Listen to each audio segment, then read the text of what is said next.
나를 지으신 이가 하나님, 나를 부르신 이가 하나님, 나를 보내신 이도 하나님, 나의 나 된 것은 다 하나님 은혜라. 나의 달려갈 길 나가도록, 나의 마지막 없다 하도록, 나로 그 십자가 품게 하시니, 나의 나 된 것은 다 하나님 은혜라. 한량없는 은혜, 갚을 길 없는 은혜, 내 삶을 애워싸는 하나님의 은혜. 나 주저함 없이 그 땅을 밟음도 나를 붙드시는 하나님의 은혜.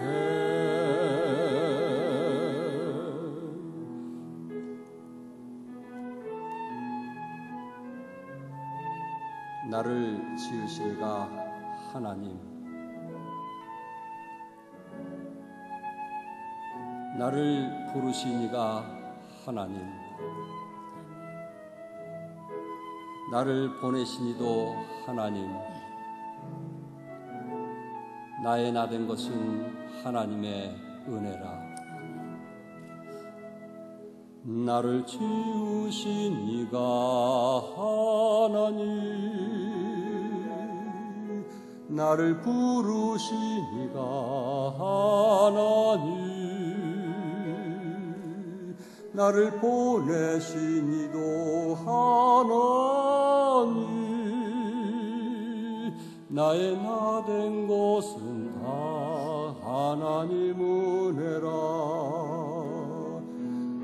나의 달려갈 길 나가도록, 나의 마지막 없다 하도록, 나로 그 십자가 품게 하시니, 나의 나 된 것은 다 하나님 은혜라. 한량없는 은혜,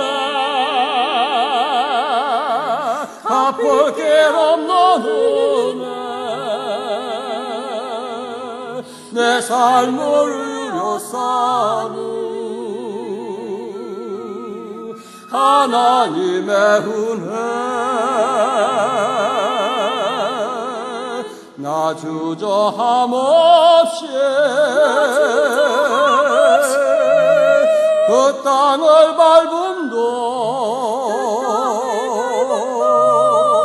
나를 붙드시는 하나님의 은혜. 한량없는 은혜, 갚을 길 없는 은혜, 내 삶을 애워싸는 하나님의 은혜. 나 주저함 없이 그 땅을 밟음도 나를 붙드시는 하나님의 은혜. 나를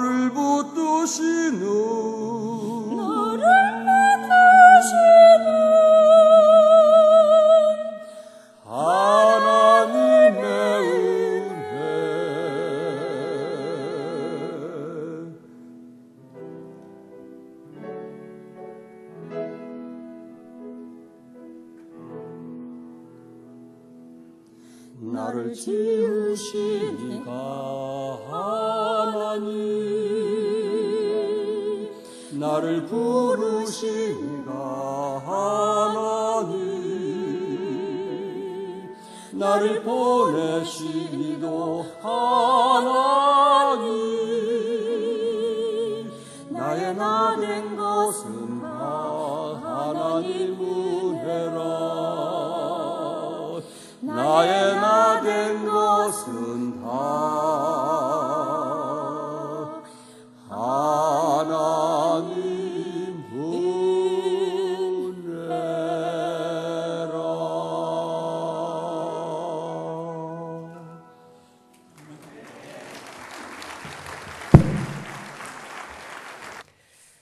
이 시간에는 엄태항 교수님 나오셔서 이렇게 저희들에게 또 하나님 말씀을 또 전해 주시게 되는데, 특강을 하게 되는데, 제가 엄태항 교수님은 제가 이렇게 어떻게 소개할지 잘 모르겠어요. 그래서 내가 어떻게 소개하면 좋겠느냐 이렇게 아까 좀 여쭤봤었는데, 제가 알기로는 제가 이제 평택교회 있을 때 그 최종호 목사님 있을 때에 그 다음에 송탄으로 이제 옮겨갔는데, 송탄에서 아마 예수님을 믿게 되고 또 소명을 받고 헌신해서 지금까지 참 하나님 말씀을 연구하고 배우는 일에 전념하지 않았나 그렇게 생각합니다. 이스라엘에서도 공부하고 또 영국에 가서도 또 공부하고 목회도 조금 하시고, 이제 우리 학교에 와서 또 교수님으로서 이렇게 활동하고 계시는데, 그동안 또 배우셨던 것들, 또 지금까지 가져왔던 모든 것들을 이 짧은 시간이지만 우리 목사님들과 함께 나눌 때에 하나님의 큰 은혜가 있기를 원합니다. 우리 나오실 때 큰 박수로 우리 격려해 주시기 바랍니다. 나오시겠습니다.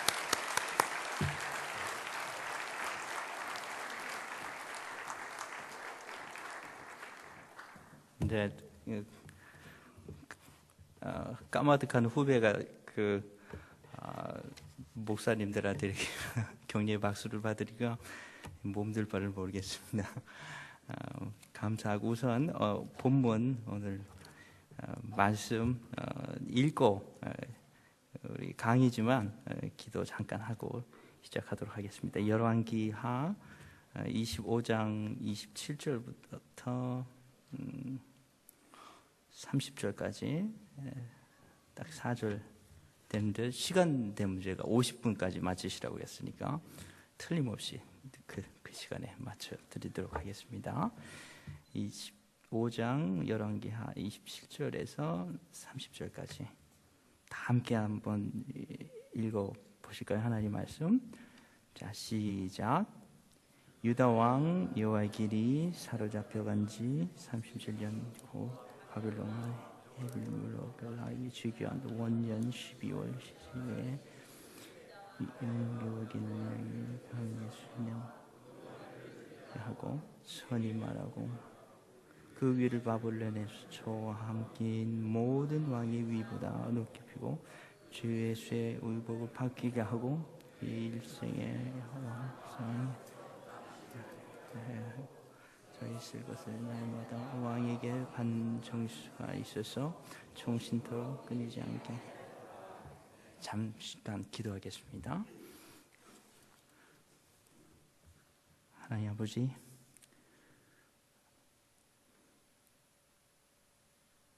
우리가 여러 가지 마음을 가지고 목회 현장에서 살아가시던 귀하신 목사님들, 목회자님들, 그리고 교회 성도님들, 또 신학생들 다 함께 모여서 주님의 은혜를 사랑하는 마음으로 지금까지 은혜스러운 시간을 보냈습니다. 주님을 찬양하는 찬양이 아름답고 우리 속에서 진실한 찬양과 겸손히 주님 앞에 머리를 조아리고 나는 하나님 앞에 어떤 사람인가 생각할 수 있는 시간을 갖게 해주신 것 감사합니다. 그리고 구원의 은혜를 통해서 우리가 일평생을 살아가면서 살아가야 할 이유를 발견하게 해주신 주님의 은혜로 인해서 하나님 감사합니다.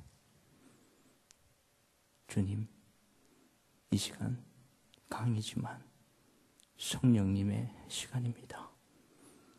성령님께서 사용하여 주셔서 허공을 때리는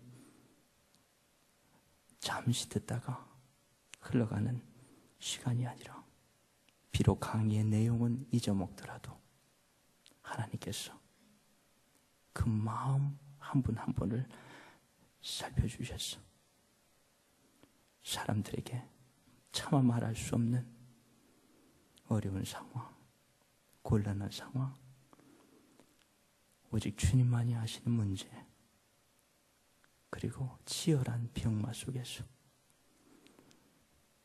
미래를 모르는 또한 문제거리 속에서 하나님께서 이번만큼은 꼭 손을 잡아 주셔야 되겠습니다. 여러 가지 목회 현장에서 힘든 것을 당하시는 주님께서 사모님들, 가정들, 자녀들, 목사님들, 또 공부에 매진하고 있는 우리 신학생들, 또 성도님들, 사랑으로 교회 문을 활짝 열어서 섬기고 계신 놀라운 이 좋은 성서 침례교회 성도님들, 이름 없이 섬기시는 한 분 한 분의 손길을 주님께서 축복하여 주시옵소서. 이름만 내걸고 타이틀만 내걸고 프로그램만 마치고 끝나는 바람 같은 시간들이 아니라 주님께서 알곡 창고와 같이 때마다 필요할 때마다 써먹을 수 있는 하늘 양식으로 곳간으로 채워주시옵소서. 우리에게 능력을 더하여 주옵소서. 주님께서 함께하여 주시옵소서. 도와주시옵소서. 성령께서 하나님 말씀을 통해서 깨닫게 하여 주시고 알게 하여 주시옵소서. 예수 그리스도의 이름으로 기도했습니다. 네, 너무 또 심각해지시지 않게. 자, 농담을 보면은 그 시대가 어디로 흘러가는지를 잘 알 수 있습니다. 근데 맹구가 한참 인기는 오래간만에 이제 그 재체크를 좀 해보려고 서점에 갔답니다. 대형 서점에 갔는데 인기 있는 책인가 봐요. 그래가지고 한참 책을 찾다가 못 찾겠는 거예요. 그래가지고 서점 여직원을 불러가지고 늠름하게 얘기를 했습니다. 아가씨, 여기 1억 원을 하루에 버는 방법이라는 책이 있나요? 그랬더니 멀그머니 맹구를 쳐다보더니 창고를 한참 뒤지다가 여직원이 손에 뭘 하나 딱 들고 옵니다. 그래서 여기 있어요. 1억 원을 하루에 버는 방법 맞죠? 그래서 맹구는 믿기지 않는다는 듯이 정말 이 책만 읽으면 내가 1억 원을 하루에 벌 수 있을까? 그래서 감탄을 하면서 이제 책을 뒤척이고 있는데 여직원이 뒤에 뭔가를 또 하나 숨기고 있는 거야. 가지고 하면서 여기 선생님 그런데 이 책에 부록이 있거든요. 그래서 부록도 꼭 살펴보셔야지 이 책만 읽으면 안 된다고. 그래서 여직원이 이제 그 내민 그 부록 책의 제목이 뭐냐면은 감옥에서 심심찮게 보내는 365가지 방법. 뭐예요? 참 웃지만 이게 사실입니다. 아마 여기 참석하시는 선배 목사님들 가운데 아마 또 그 여러분들 가운데도 사장님 안 되신 분은 안 계실 거예요. 하루에도 어디 시내 나가면은 요즘 희한하게 많아지는, 근 한 10년 사이에 많아진 단어가 뭐 자전거를 끌고 가도 사장님, 뭐 시장 재래시장에 가도 사장님, 뭐 물건 하나 고치려고 해도 사장님. 아마 그 사장님 소리가 들어가지 않으면 장사가 안 되는 것 같아요. 그래서 가만히 생각하면 이거는 웃고 지나갈 일이 아닌 것 같아요. 그래서 예전에는 잘 모르시는 분 난처하잖아요. 그래서 이름도 모르겠고 어떻게, 그래서 저도 어떻게 하시는 목사님들, 선배 목사님들은 어떻게 그렇게 하시는지 모르겠어요. 성함도 기억이 안 나시고. 근데 저기요, 형제님. 근데 또 막상 믿는 분이 아시니까 형제님, 뭐 집사님 할 수도 없고 곤란한 상황에 계시잖아요. 그래서 옛날 같은 경우에는 대부분 우리가 뭐라고 그랬냐면, 저기 선생님, 저기 이런데 뭐 좀 가르쳐 주시겠습니까? 아주 공손하게 했어요. 불과 한 10여 년, 20년 전만 해도. 가만히 생각해 보니까 그때까지 아마 우리나라의 선비 문화가 남아있었던 것 같아요. 교육을 중요시하고 예절이나 법도, 사람과의 관계를 중요시하는 어떤 그러한 기풍이 있었던 것 같아요. 그런데 요즘은 부자 되세요. 화장지를 사다 보니까 화장지 이름이 뭐냐면 돈 잘 버는 집.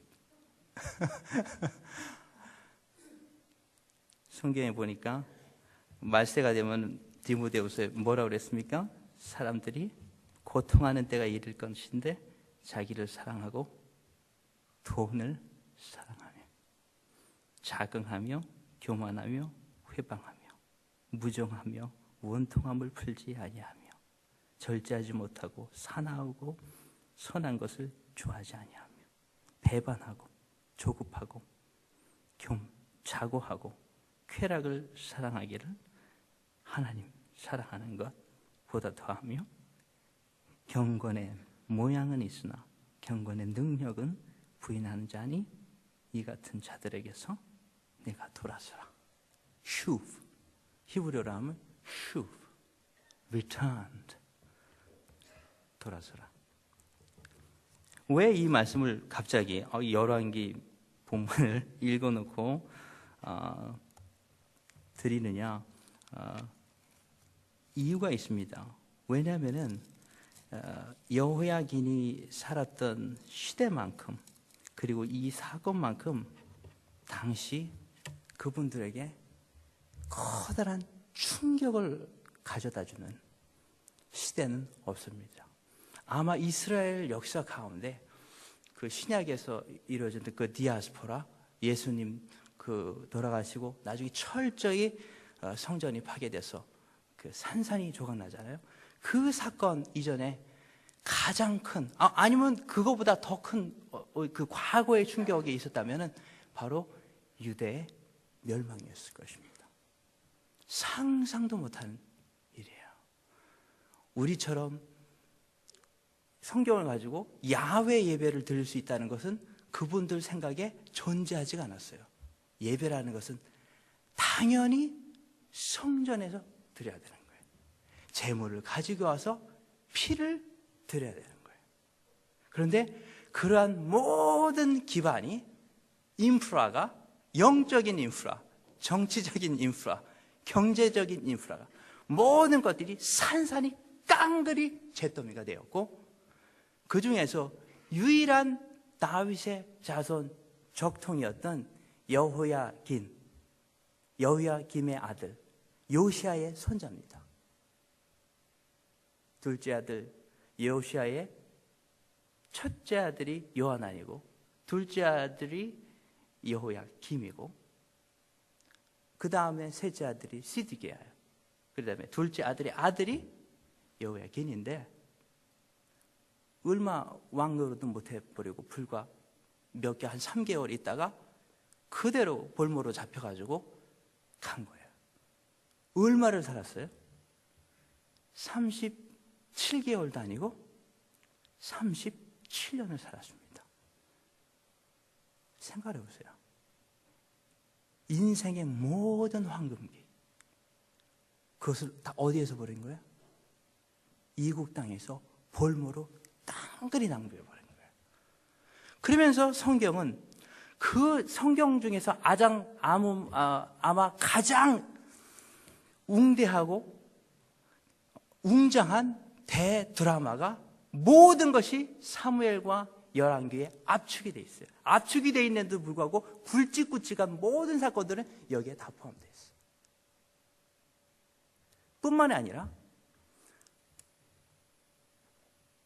신약에 오면은 가만히 생각해보면은 예수님이 오기 전에 예수님의 구속사역과 직접적으로 관계된 본문 중에 열왕기하고 관계되는 본문들이 얼마나 많은 줄 아세요? 다윗에게 주신 다윗의 언약. 누구예요? 다윗이 어디 나와요? 사무엘서, 열왕기.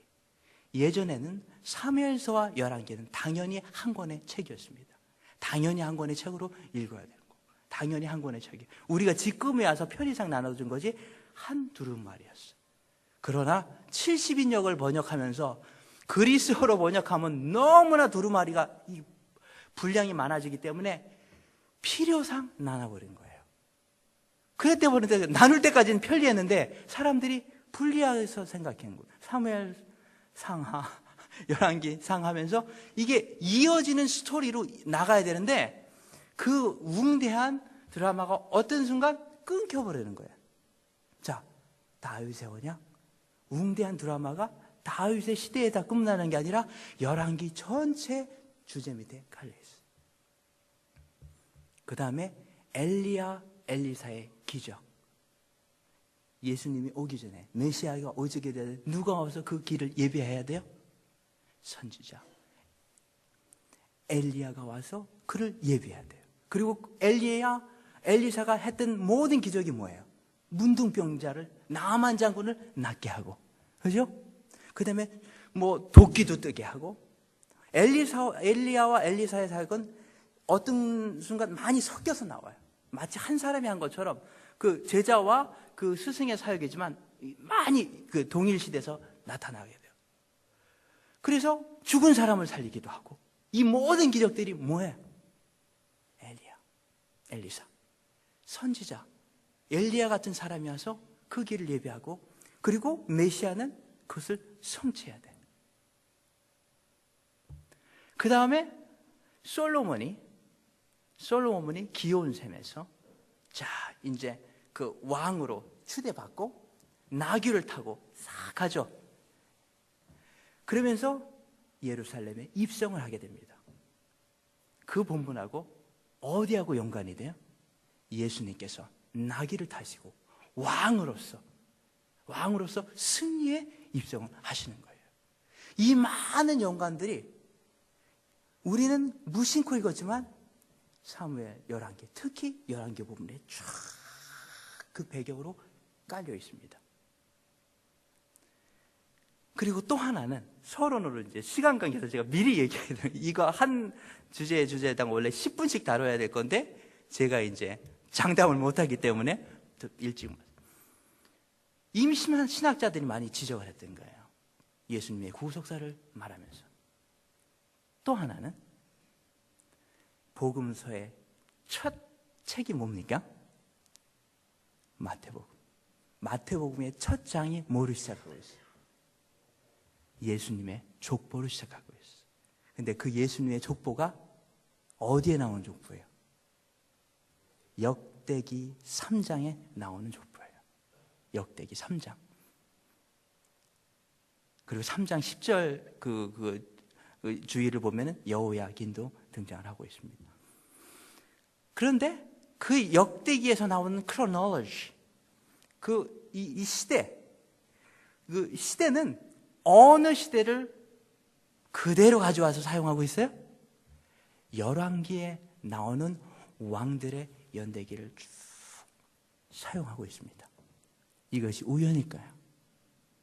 그만큼 복음서의 첫 시작이 바로 이스라엘 역사의 족보로부터, 왕들의 족보로부터 시작하고 있다는 것 자체가 상당한 의미를 가져다 주고 있습니다. 그런데도 놀랍게도 여호야긴의 석방, 37년 동안 모든 청춘을 다 바치고 인생을 거의 여호야긴은 돌아오지 못해요. 영원히 돌아오지 못하고 거기에서 죽어버립니다. 그 예언이 예레미야서에 나와요. 그대로 나와요. 내가 잡혀간 자에게 이르노니 내가 다시는 내 고향 땅을 보지 못할 것이다. 그리고 거기에서 본토로 돌아와 죽을 거, 거기에서 죽을 것이다. 이런 얘기를. 상당히 중요한 신학적인 주제, 상당히 중요한 내용입니다. 그런데 왜 단 4절밖에 기록이 돼 있을까요? 그리고 여기에 아무런 설명이 없어요. 이상하지 않습니까? 이렇게 중대한 사건이고 장대한 드라마가, 이스라엘의 대서사지가 너무나고 싱겁게 탁 끝나버려요. 어떻게 생각했어요? 그래서 신학자들은 수십 년 동안 이 본문을 가지고 우린 별거 아닌 것 같이 뭐 석방이 됐으면 된 거고 뭐 좋은 일이겠지, 뭐 하면 간단하게 쓸데없는 것을 깊게 고민하는 것이 이제 신학자들이니까. 그래서 1943년에 제가 일부러 이렇게 움직여 드려야지 눈이 피곤하지 않으세요. 그래서 제가 움직여 드리는 겁니다. 1943년에 이 이스라엘 역사 그에 대한 그동안의 많은 학자들의 연구의 핵심을 뒤집어 엎는, 그리고 새로운 방향을 제시하는 이론을 제시한 사람이 있습니다. 제 강의를 들으셨던 목사님들 복습을 한번 하시죠. 그게 어떤 책이에요? 그 유명한 책이 있어요. 그 신학계, 구약 신학계에 상당한 충격을 던져줬던 책을 쓴 사람이에요. 적어도 그런 책들이 나와야 되는데, 그래서 독일 신학자들이 그런 책들을, 문제작들을 많이 써요. 전승사 연구라는 책을 마틴 노트라는 독일 학자가 써요. 그러면서 이분이 쭉 신명기에서부터 여호수아, 사사기, 사무엘상하, 열왕기하가가 이어지는 어떤 그 연계선상의 스토리들을, 신학적인 연계성이 너무나 밀접하다는 것을 신학적으로, 문학적으로, 역사적으로 그러한 유비들을 증명을 해내요. 그러면서 자기 나름대로 이론을 세우면서 이 사람이 주장하기를, 아무튼 그래서 그 신명기 역사, 우리가 많이 사용하고 동의하든 동의하지 않든 전문 용어니까 신명기 역사라는 단어를 만들어낸 사람이 마틴 노트. 근데 이분이 말하기를, 여기가 재밌는 거예요. 이스라엘의 모든 역사는, 신명기부터 시작해서 열왕기하까지 모든 역사는, 그 중에서는 모든 역사는 부정적인 것이다. 절망으로 끝나고 있다. 즉 성전 멸망과 유대 멸망에 대한 좌절감으로 끝난 것이, 그 어떤 곳에서도 희망을 찾을 수 없다 라는 논지로 얘기를 했어요. 그러면서 사람들이 이제 들끓기 시작한 거야. 과연 그럴까? 과연 그럴까? 그러면서 이 본문을 가지고 과연, 그런데 이 본문을 다른 사람, 그렇다면 이 본문이 굿뉴스일 거 아니냐? 그래서 포나드라는 그 당시에 같은 동대의 대학자예요.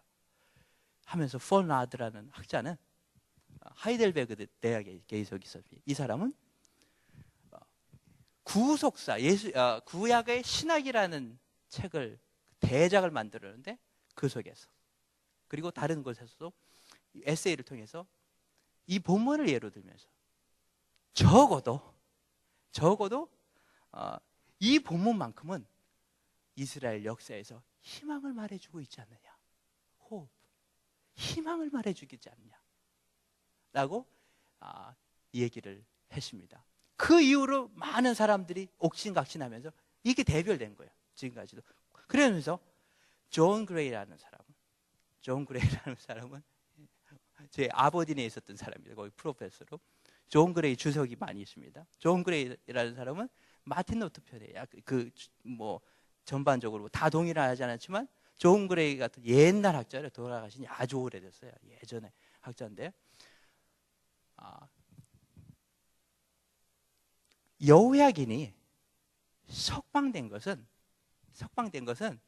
당시에는 누구에게나 있었던 새로운 왕이 즉위하게 되면 누구에게나 일어날 수 있었던 그냥 팩트, 사건에 불과한 거지 이걸 무슨 희망이다 이렇게 얘기할 수 있는 것까지 우리가 연결시킬 수는 없다 이렇게 말하고 있는 것입니다. 그럼에도 불구하고 우리는 어떤 신학적인 주제, 이거 복잡한 걸 떠나서 적어도 여기에서 우리는 고민할 수밖에 없는 거예요. 어떤 고민이에요? 왜 하필 이 본문으로 끝날까? 그리고 왜 이렇게 짧게 끝날까? 과연 이것은 우리에게 어떠한 의미를 던져주는 것일까? 그거를 살펴보고자 한 겁니다. 그리고 오늘 이 주제와 우리의 큰 대주제인 목회와 은혜라는 주제에 있어서도 이게 한편 연관이 돼요. 그래서 시간이 부족하지만 한번 빨리 살펴보도록 하겠습니다. 그래서 이미 한 3분의 1 정도는 설명을 드렸습니다. 설명을 미리 드렸기 때문에, 왜냐하면 이렇게 미리 예습을 하시고 들어가는 게 좋으실 것 같아서 이렇게 드렸는데, 자, 그러면은 이것이 도대체 어떠한 의미를 던져주는가? 결론부터 말씀드리면은 바로 이 본문은 열왕기 전체를 쓴, 누가 저자인지는 모르죠. 그 저자가 성경을 기록하면서 그때는 몰랐겠지만, 하나님의 섭리 가운데 그때는 모르겠지만 뭔가의 시대의 전환적인 시대가 전환되고 있다, 새로운 시대가 도래하고 있다라는 상당한 고민을 안겨주면서 이 본문을 남겼다는 것은 틀림없습니다. 왜일까요? 많은 증거들이 있습니다. 이에 따른 많은 증거가 있어요. 첫 번째, 신명기 역사에서 아주 좋아하는 크로놀로지에서 아주 좋아하는 숫자가 있습니다. 퀴즈. 몇이라는 단어를 가장 좋아할까요? 사무엘서 열왕기에서 자주 등장하는 연대. 웬만하면 자주 등장하는 연대가 무슨 단어가 있어요? 신명기 역사가 가장 좋아하는 숫자가 있습니다. 뭘 것 같아요? 40이에요. 40을 상당히 좋아해요. 사람이 40이 되면 중후해진다고 그러는데, 자, 다윗이 몇 년을 통치했습니까? 40년. 그러면은 다윗이 딱 태어나가지고 사는 거 해서 왕이 된 날 다 적었는데 40일 날 딱 됐구나, 나 죽는다, 이러고 딱 죽었을까요? 그런데 40년이라고 얘기를 하고 있어요. 그 다음에 두 번째, 솔로몬이 몇 년을 통치했다고 얘기하고 있죠? 40년. 퀘스천 하나. 사울은 몇 년 통치했죠? 그거는 나오지 않습니다. 그런데 알고 계시죠?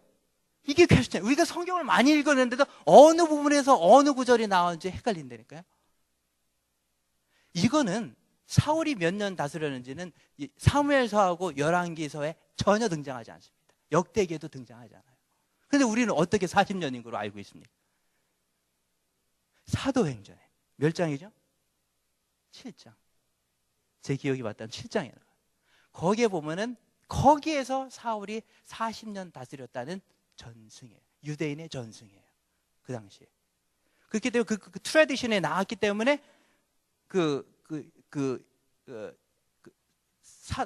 사도행전을 쓴 그 저자 같은 경우 당연히 40으로 알고 있었죠. 우리는 남겨진 크로놀로지가 없으니까. 우연의 일치일까요? 그러면 사울도 그때 가지고 딱 40년 길파 전쟁, 40년 딱 되는 날이구나, 이게 됐을까요? 그게 아니라는 얘기죠. 조금 모자랄 수도 있고 더 될 수도 있지만 어떻게 구분하는 거예요? 40이라는 숫자를 놓고 어떤 세대, 우리가 30년을 가지고 뭐를 따집니까? 한 세대, 두 세대를 따졌듯이 그 당시에는 몇 년으로 취급했을까요? 그 당시, 그렇죠. 그 당시에도 40이라는 것이 어떤 세대의 전화를 뜻했다는 거예요. 그렇기 때문에 우리가, 아이고, 그래서 한 몇십 년 했을 때 정확히 뭐 28년 목회하셔서 한 30년 목회했다고 이렇게 말씀하시는 것처럼 그렇다는 거죠. 그렇기 때문에 이 시대적인 전환을 얘기해주는 증거가 많이 있는데, 흥미롭게도 여호야긴이 몇 년을 바벨론에 잡혀가 있었죠? 37년. 445 하면 몇 년? 그렇게 될 것 같죠?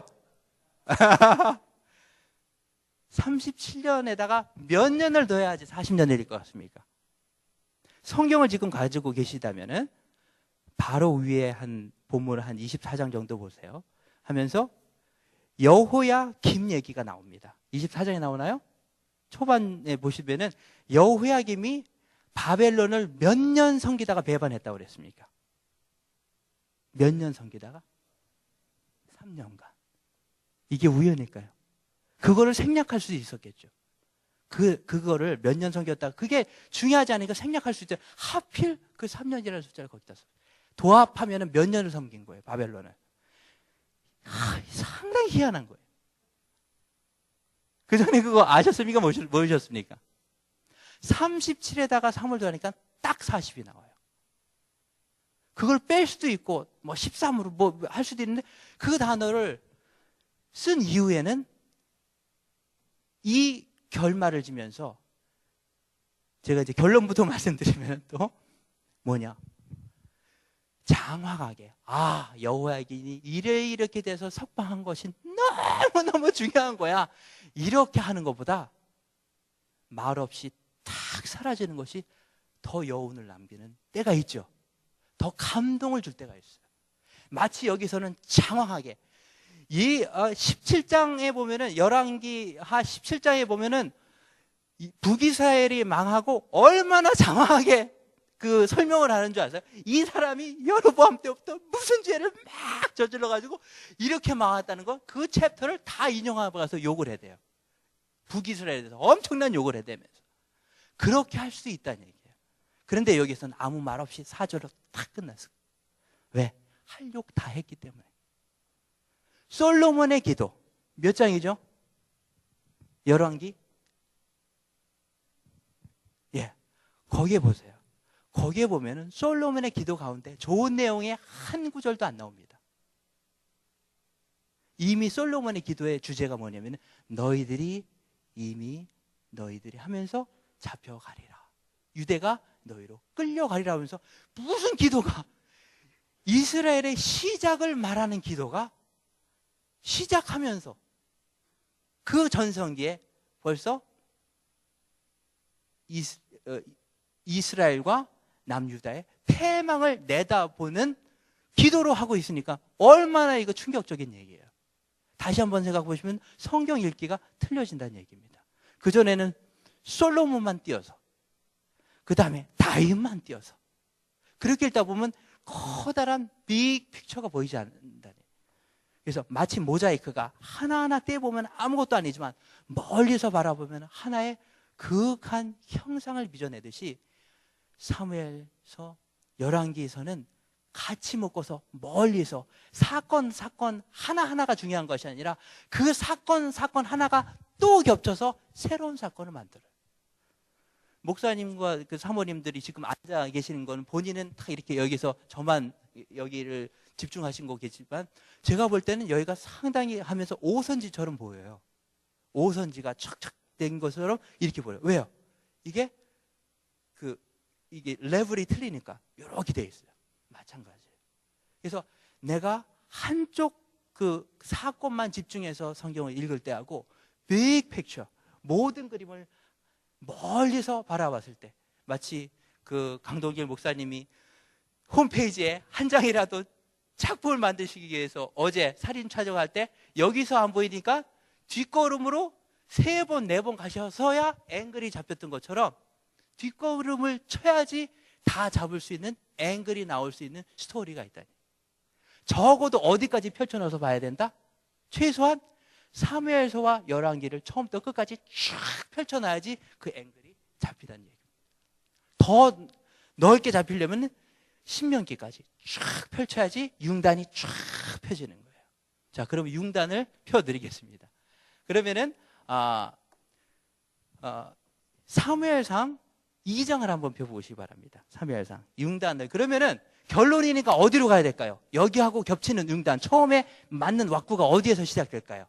당연히 처음에서 시작되죠. 처음에서 왁구가 껴지게 되어 있습니다. 자, 그러면은 무엇으로 시작하느냐? 사무엘서 1장, 뭐 1장부터 2장을 빨리 가려고 그러는데 1장부터 시작이 되고 있어요. 이미 1장 1절부터 시작하고 있어요. 한번 1장 1절부터 한번 읽어볼까요? 시작.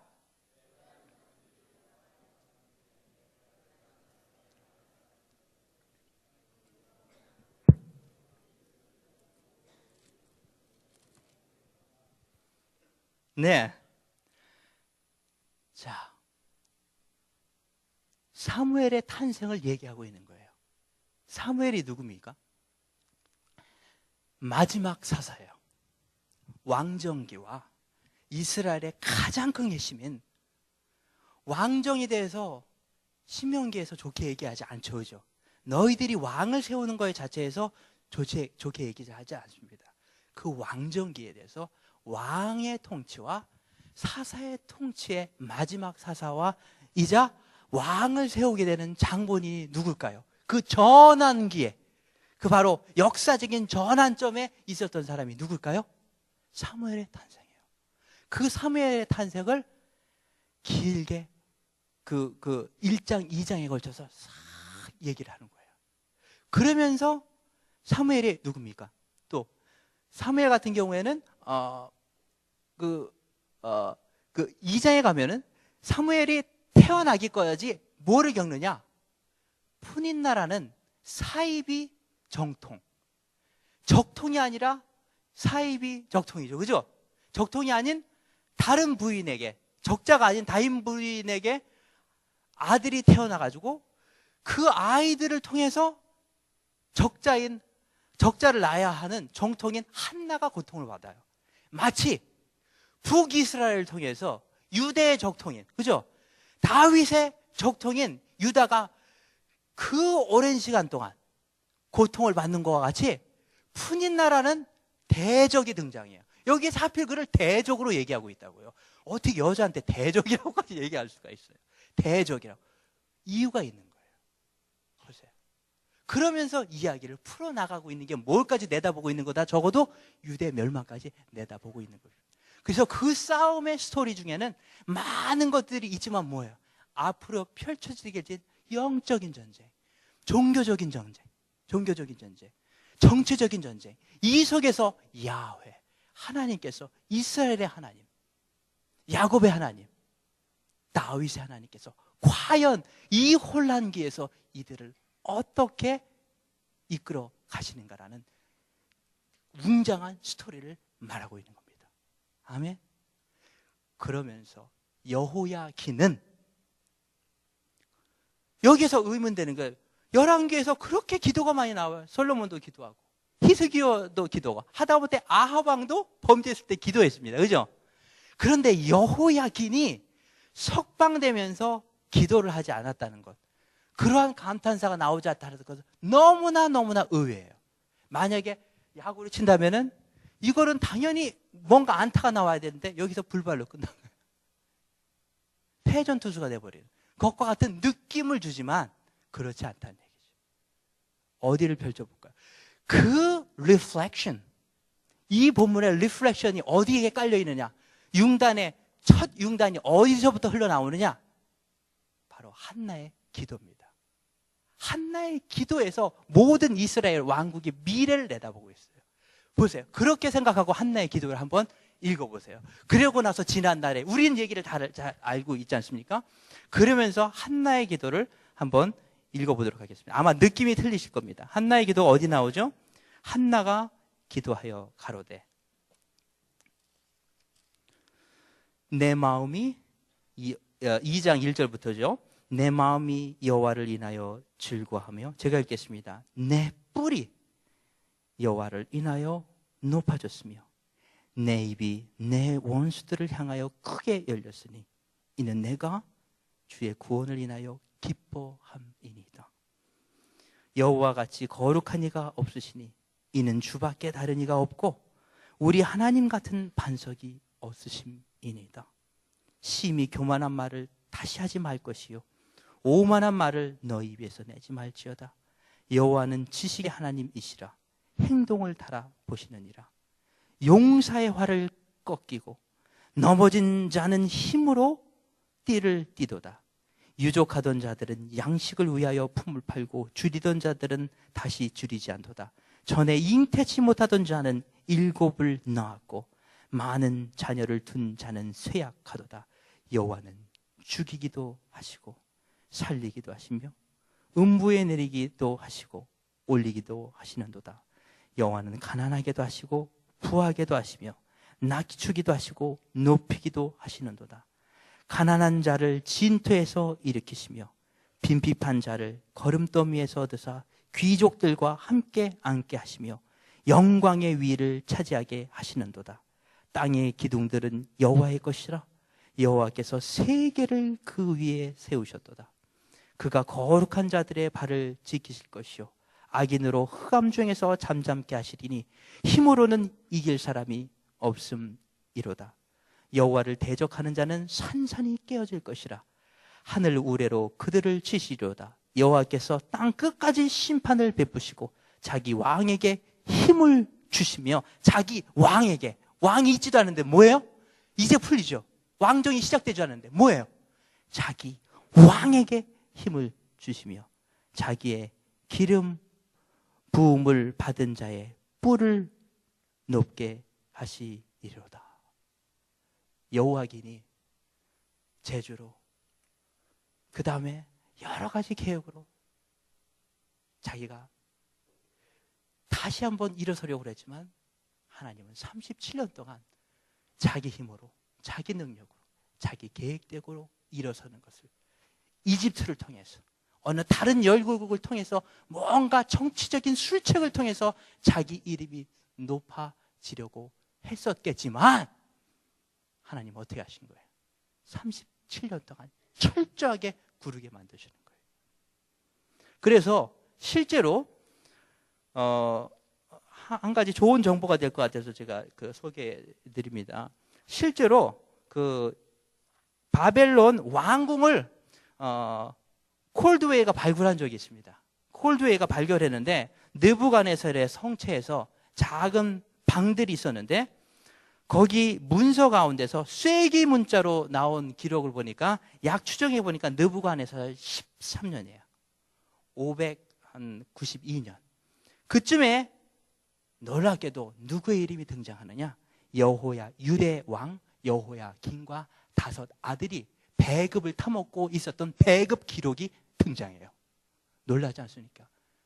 그 당시에 거기가 그래서 와이드너라는 학자는 아마 그 방들이 여호야긴이 잡혀서 수용되었던 방이었을지도 모르겠다라고 했는데 실제로 거기 발굴했던 당사자 콜드웨이는 이렇게 감옥이었던 것 같지는 않고 아마 저장고였을 확률이 높다 이렇게 얘기합니다.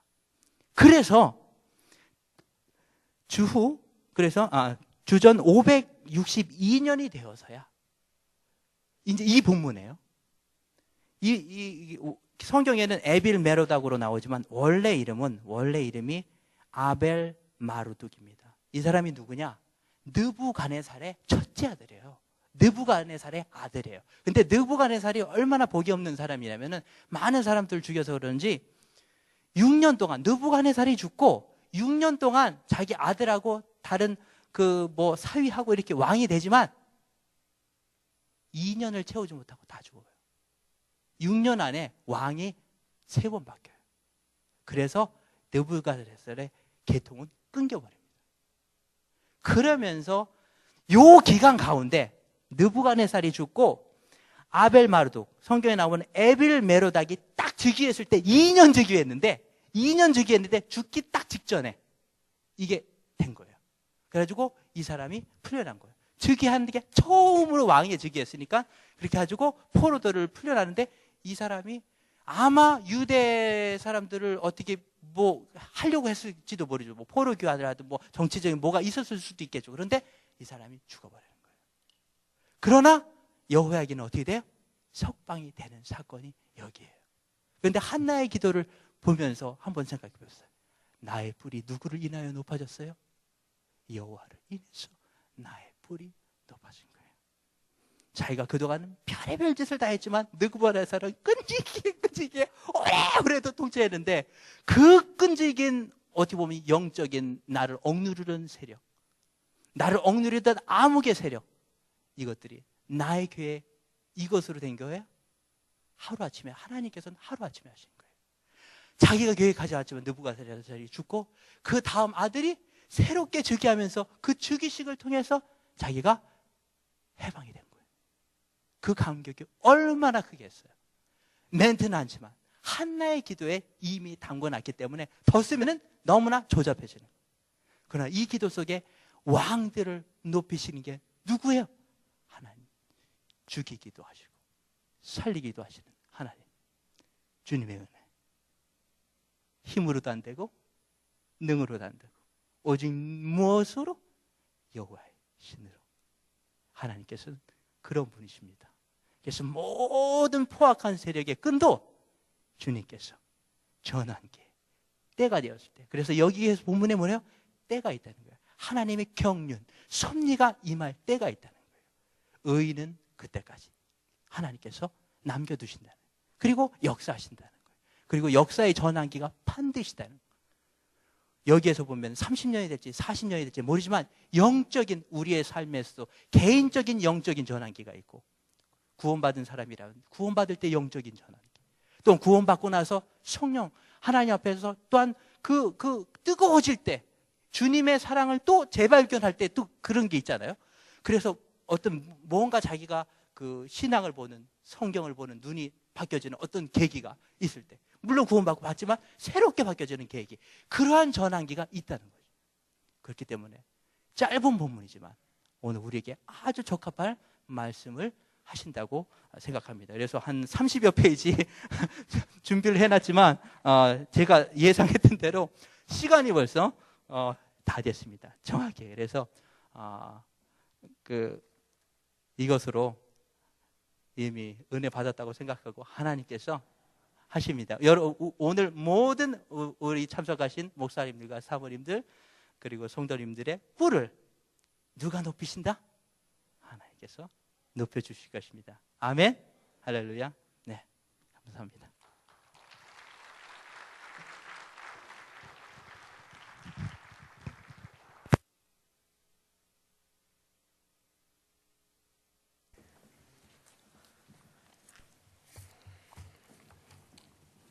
한 학기 강의를 들어야 될 거를 1시간에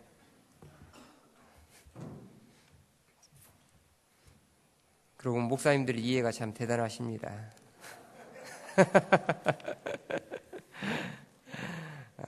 참 수년간 연구하고 또 공부하고 했던 그 내용들을 짧은 시간에 아주 짤막한 부분을 이렇게 명쾌하게 또 강의해 주셨는데, 다시 한번 우리 엄태환 교수님 박수 한번 하시겠습니다.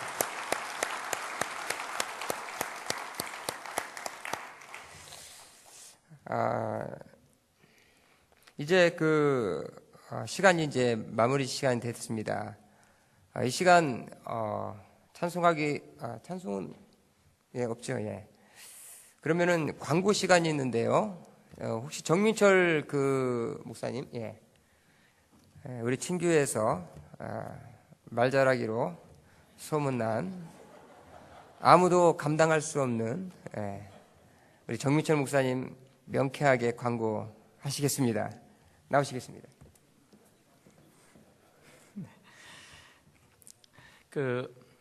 신학교에서 어제도 그렇고 우리 최철강 교수님, 오늘도 엄태환 교수님 이렇게 좋은 강의 해주셨는데, 신학교에 지금 이렇게 우리 목사님들만을 위한 이렇게 과정이 있습니다. 그래서 그 반이 목사님들만 이렇게 모여서 화요일마다 이렇게 공부할 수 있는 그런 과정이어서 너무 좋습니다. 그래서 우리 목사님들께서 계속 좀 더 공부하기 원하시면 그런 좋은 기회가 있을 때 함께 하시는 것도 참 좋겠다 이렇게 생각이 듭니다. 광고 말씀드리겠습니다. 90차 사무회의가 오늘 점심 식사 후에 1시부터 이곳 본당에서 있겠습니다. 모든 목사님들 동참해 주시길 바라고요. 또 사모님 모임은 오후 1시에 1층 비전홀에서 세미나가 있도록 하겠습니다. 성침 트리빈지 임원들 모임이 이 모임이 끝나면 예배가 끝나면은 바깥에 3층 새가족실에서 있도록 하겠습니다. 우리가 지금 여기 좋은 침례교회에서 친교회를 갖고 있는데요. 좋은 침례교회에서 대안학교인 좋은 국제학교를 이렇게 운영하고 있습니다. 2층인데요. 그래서 2012학년도 신입생을 모집하는데 중1, 중3 그리고 고1 과정입니다. 중1, 중3 과정은 특목고, 자사고 진학이 목표고요. 영어와 중국어 특화 수업을 합니다. 고등학교 1학년 과정은 미국 명문 사립대, 주립대 진학을 위해서 하는 과정이고요. 일부는 영어, 일부는 한국어로 이렇게 진행이 됩니다. 입학 설명회가 10월 29일과 11월 5일에 있고요. 관심이 있으신 분들은 2층으로 한 층만 내려가시면 이렇게 국제학교 교무실이 있습니다. 거기에서 문의하시면 자세히 설명해 드리겠습니다. 광고는 마치도록 하겠습니다.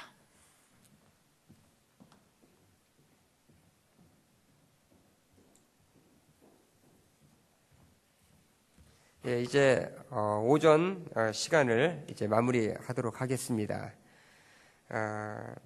오늘 이 시간 폐회기도는 금천 성서 침례교회에 목회하고 계시는 나영규 목사님 나오셔서 폐회기도하고 오전 모든 시간을 마치도록 하겠습니다. 다 같이 기도하시겠습니다.